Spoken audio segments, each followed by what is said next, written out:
भजन को तो भजन की तरह ही गाएंगे ना, उसको तो कैबरे नहीं कर सकते।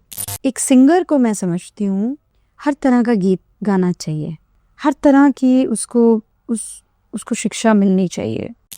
लोग कर्म को बलवान समझते हैं, मैं भाग्य को बलवान समझती हूँ।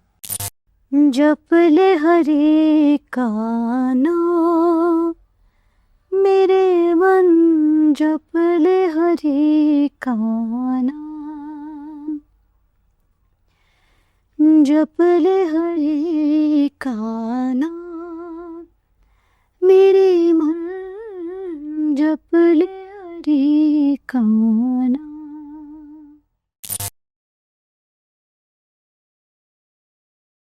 और जसविंदर जी, आपका ये संगीत का सिलसिला कब से शुरू हुआ? बात तो कल की लगती है, लेकिन बहुत समय बीत गया। 6-7 साल की थी मैं करीबन। उस वक्त पे डांस का बहुत शौक था, और जहाँ म्यूज़िक बजता था, लोग इकट्ठा होते थे, कोई फंक्शन होता था कुछ, तो बस मुझे होता था कि कब मैं स्टेज पे जाऊँ और डांस करके दिखाऊँ। तो मेरी फैमिली में डैडी मम्मी दोनों ही क्योंकि म्यूज़िक में थे। डैडी को कुछ डांस की तरफ इतना नहीं था, वो कहते थे कि हमारी फैमिली में ये सब नहीं चलता, तो डांस नहीं सीखने को मुझे उन्होंने कभी प्रोत्साहन नहीं दिया, बढ़ावा नहीं दिया। तो बस उसी वक्त ऐसा ही एक वाक़या हुआ कि घर में बैठे बैठे मम्मी डैडी दोनों को पता चल गया कि मेरे अंदर इस कदर म्यूज़िक है कि मैं कुछ कर सकती हूँ, बन सकती हूँ। तो जिस दिन ये डिस्कवर हुआ कि मैं गाना गाती हूँ, बस वो दिन था और आज का दिन है। मैं तभी से गा रही हूँ और सीख रही हूँ। आपने किस किस्म की तालीम हासिल की म्यूजिक में? I have been very fortunate, you can say, क्योंकि घर में म्यूज़िक था और डैडी मम्मी दोनों की वजह से उन लोगों को पता था कि मुझे किस तरह की तालीम मेरे लिए ज़रूरी है। तो पहले दिन से घर से ही फोक की, गज़ल की और डिवोशनल, ये सब तो घर से शुरू हो गया। अब क्लासिकल के लिए क्योंकि एक ख़ास तालीम होती है, तो उसके लिए मुझे डैडी ने मेरे लिए गुरुजी मेरे आते थे घर पे सिखाने के लिए, उनसे मैंने बचपन से ही शुरू कर दिया था। तो वो उसके साथ साथ मेरे प्रोग्राम्स शुरू हो गए, प्रोफेशनली भी मेरा काम शुरू हो गया, रिकॉर्ड्स बने। 8 साल की उम्र में पहला सुपर 7 रिकॉर्ड मेरी मम्मी के साथ मेरे डिवोशनल गानों का, जो सबसे पहला मेरा रिकॉर्ड था। 8 गीत, 6 गीत हुआ करते थे सुपर 7 में, वो 6 गीतों का एक रिकॉर्ड मेरा हुआ मम्मी के साथ। फिर बस क्योंकि डैडी म्यूज़िक डायरेक्टर थे, तो और ऐसा नहीं कि मुझे गाना नहीं आता था, तो वो चाहते थे कि साथ साथ करती जाए तो अच्छा है, तो उन्होंने साथ साथ मुझे रिकॉर्डिंग भी मेरी करते गए। प्रोग्राम्स बहुत होते थे, मम्मी के प्रोग्राम्स होते थे, तो उसमें तो मैं ज़रूर जाती थी। और जैसे जैसे लोगों को पता चलता गया, डिमांड बढ़ती गई, तो कहने लगे कि अब मोहिनी जी आप अकेले ना आएँ, बच्ची को साथ ज़रूर लाएँ। तो जहाँ भी रिकॉर्डिंग हो तो जसपिंदर बेटे को नुरला साहब आप ज़रूर गवाएं, तो वो ज़रूर होनी चाहिए। तो लाजिम हो गया, हर उसमें जाना मेरा शुरू हो गया। बस ऐसे करते करते ये जो आप अभी जो आपको पॉपुलैरिटी और ये फेम है, ये आपको क्या टर्निंग पॉइंट कहाँ लगा? किस वक्त ऐसा हुआ, एक वाकया किया? टर्निंग पॉइंट, सबसे पहला टर्निंग पॉइंट था कनाडा से इंडिया मूव कर जाना वापस। That was definitely, I never thought of it. आना था मुझे इंडिया वापस, लेकिन कुछ समय और रुक कर के, लेकिन जैसा एक इस तरह बनता चला गया, एक के बाद एक वाक़या होते चले गए, और मन बनता चला गया कि नहीं, इन्हीं वहाँ से उचाट हो गया मन कि नहीं, अब बस यहाँ नहीं रहना। दिल्ली पहुँची तो डैडी से कहा कि नहीं, अब मैं दिल्ली नहीं रहूँगी, I want to do something in life, अब बहुत हो गया। तो डैडी ने कहा ठीक है। तो डैडी पहले आए, मेरे छोटे ब्रदर आए साथ में, वो कनाडा हैं, तो दोनों ही आ करके और मेरे लिए घर देख के सब पूरा इंतज़ाम करके और फिर मुझे मेरी सिस्टर के साथ लेके आए बॉम्बे, और मुलाकात तो पहले से हुई थी। That was my turning point. उसके बाद प्रोफेशनली जो मैं समझती हूँ तो प्यार तो होना ही था, was real, I know it was a turning point again in life, कि उसने ज़िंदगी में इतना नाम और इतनी शोहरत दिलवाई मुझे उस गीत ने, जिससे मेरी एक पहचान बन गई। गाने तो और उससे पहले भी गा रही थी, लोगों को पसंद भी आ रहे थे, लेकिन जो कहते हैं ना कि एक जो ख़ास जो था जिससे वो, दैट वाज प्यार तो होना ही था। जैसे फिल्मों में प्लेबैक सिंगिंग में आपने पहला कब मौका मिला आपको गाना, और कौन सा गाना था? पहला गाना विजू शाह के डायरेक्शन में है और वो अभी तक रिलीज़ नहीं हुआ। वो हिंदी फिल्म थी जो बन रही है अभी भी, मास्टर, उसके लिए मैंने एक गीत गाया था कुमार शानू के साथ। वो गाना अभी तक रिलीज़ नहीं हुआ, बहुत ही खूबसूरत गीत था। उससे पहले जो रिलीज़ पहले हो गया, दैट वाज जुदाई। जुदाई was my first release with Nadeem Shravan, और उसमें 2 गाने मेरे थे जो श्रीदेवी के लिए मैंने गाए थे, और दैट वाज फर्स्ट रिलीज़। बस उसके बाद तो एक एक करके जिसके लिए गाया, जैसे जैसे फिल्में आती चली गई और आपके सामने है। अच्छा, आपने जो बहुत वाइड रेंज का म्यूजिक किया है अपने करियर में, right from your devotional to folk to classical western, तो ये आपको रियलाइज सिंगिंग में जब आप किसी हीरोइन के लिए गाती हैं या किसी सिचुएशन के लिए गाना गाते हैं, तो वो उस मूड को क्रिएट करने में या उस कैरेक्टर को समझने में कितना हेल्प करता है? ये प्लस पॉइंट होता है कि?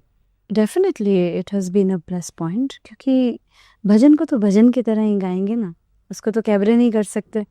और जब कैबरे या कुछ ऐसा गाना होगा जिसमें कुछ इमोशंस हैं, रोमांस है, तो उसको उसके लिए वैसी आपकी जो है ट्रेनिंग वैसी चाहिए, उस गाने में वैसे इमोशंस लाने पड़ेंगे। फिर अगर आपको कोई गमगीन गाना कोई देता है, कोई दर्दनाक गाना देता है, तो उसमें उसके इमोशंस वैसे हो जाएंगे। तो ये डेफिनेटली आपके एक्सपीरियंस से, आपकी तालीम से आपने जो सीखा है वो सब, ये सब काम आता है फिल्मों में, क्योंकि डिफरेंट सिचुएशंस होती है ना, तो जैसी सिचुएशन होती है तो वैसे ही। अब भजन की सिचुएशन आई तो आपने कभी भजन को गाया ही नहीं है या वैसा आपका है ही नहीं, तो आई डोंट थिंक आप एक सिंगर को, मैं समझती हूँ हर तरह का गीत गाना चाहिए, हर तरह की उसको शिक्षा मिलनी चाहिए, वैसी शिक्षा होनी चाहिए उसके पास, बहुत ज़रूरी है। अच्छा, ये हमारे फिल्म इंडस्ट्री के प्लेबैक सिंगिंग में ऐसा नोन अंदाज असर आई थी, बहुत सारे प्लेयर सिंगर जो काफ़ी सक्सेसफुल है जी, लेकिन उनको वो उस तरह की क्लासिकल म्यूजिक की ट्रेनिंग या और ख़ास किस्म की ट्रेनिंग उनकी नहीं रही। तो आपको क्या लगता है, ये ट्रेनिंग जो आपने की है ये ज़रूरी है कि बिना ट्रेनिंग के भी आने तो तुम्हें वसीला बन सकता है? देखिए, भाग्य से बड़ी बात तो कुछ नहीं है। लोग कर्म को बलवान समझते हैं, मैं भाग्य को बलवान समझती हूँ। भाग्य जब आपको कुछ देना है तो मैं समझती हूँ कर्म जो है वो अधीन हो जाता है भाग्य के, मैं ऐसा मानती हूँ। I don't know about you और अदर्स, बट मैं हमेशा कर्म को अधीन मानती हूँ भाग्य के। अब जैसा आपके भाग्य में होगा आपका कर्म वैसा होता चला जाता है। कहते हैं कि जब तक आपके भाग्य में ना हो आप प्रभु का नाम भी नहीं ले सकते। आपकी प्रवृत्ति, आपकी बुद्धि वैसी हो जाती है। तो मैं जो हूँ, मैं भाग्य को बलवान मानती हूँ। तो ट्रेनिंग बहुत ज़रूरी है, और ऐसे बहुत सिंगर्स पड़े हैं, ऐसे बहुत आर्टिस्ट हैं जिन बेचारों ने सारा जीवन लगा दिया, इतना रियाज किया, इतना सब कुछ है, लेकिन अगर भाग्य में नहीं है तो हम कुछ नहीं कर सकते। आज से 20 साल पहले भी मैं गाती थी, लेकिन मैं कहाँ थी। जब जब जो जो होना है तब तब ससो होता है, और इस थ्योरी को मैं मानती हूँ। अच्छा, ये आपने जो अभी जो प्यार तो होना है था इसके कहने के बारे में आप बात कर रहे थे। हाँ, तो ये आपका डुएट था ये रेमो फर्नांडिस, जो मतलब बहुत दूसरे किस्म का गाना, पॉप सिंगर है, और इंडिया में मतलब पॉप सिंगर से वो शुरू किया है क्या। जी।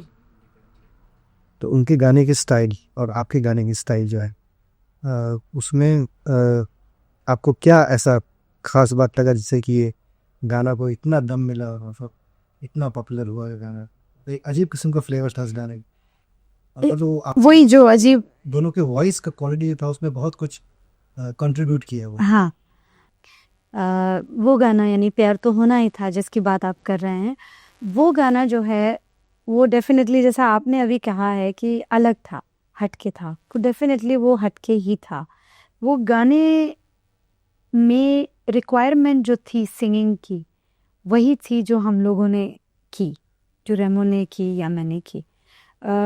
मेरा तो किसी को मालूम नहीं था, रेमो तो डेफिनेटली पहले इतना गा चुके थे और उनको बुलाया गया था, और मेरे लिए भी वो एक सरप्राइज़ ही था जब मैं स्टूडियो पहुंची और जब मुझे पता चला कि मैं और रेमो फर्नांडिस गा रहे हैं, तो मुझे बहुत अच्छा महसूस हुआ क्योंकि मैं पहले उनके गाने सुन चुकी थी। तो he is a wonderful singer, और उन्होंने जब गाया तो मुझे उससे इंस्पिरेशन मिली, मुझे मज़ा आया कि एक अच्छे सच्चे आर्टिस्ट के साथ गाने को मिल रहा है, तो फिर एक चैलेंज हो जाता है। ट्यून तो अच्छी थी ही, इतनी खूबसूरत धुन थी, जतिन ललित ने जो गाना बनाया, इतना प्यारा गाना था वो। बस वो जब तुरुक तुरुक जैसे शुरू हुआ तो बस मुझे ऐसा उसके साथ एक लय और जिस तरह का मुझे एक मिला, जो जो अच्छा लगा मुझे उसमें, गाने की धुन में जो था, जो जैसा मैं चाह रही थी। अभी तक ऐसा गीत मैंने गाया नहीं था, तो उस टाइप का गीत मुझे मिल गया तो बस फिर तो और क्या चाहिए। अंधे को क्या चाहिए, 2 आंखें, तो वो मुझे मिल गई।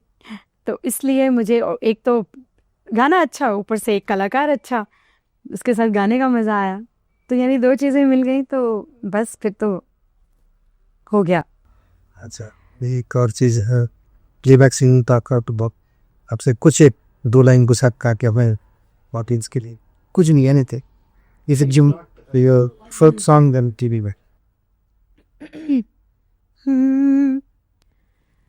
जप ले हरि का नाम मेरे मन, जप ले हरि का नाम,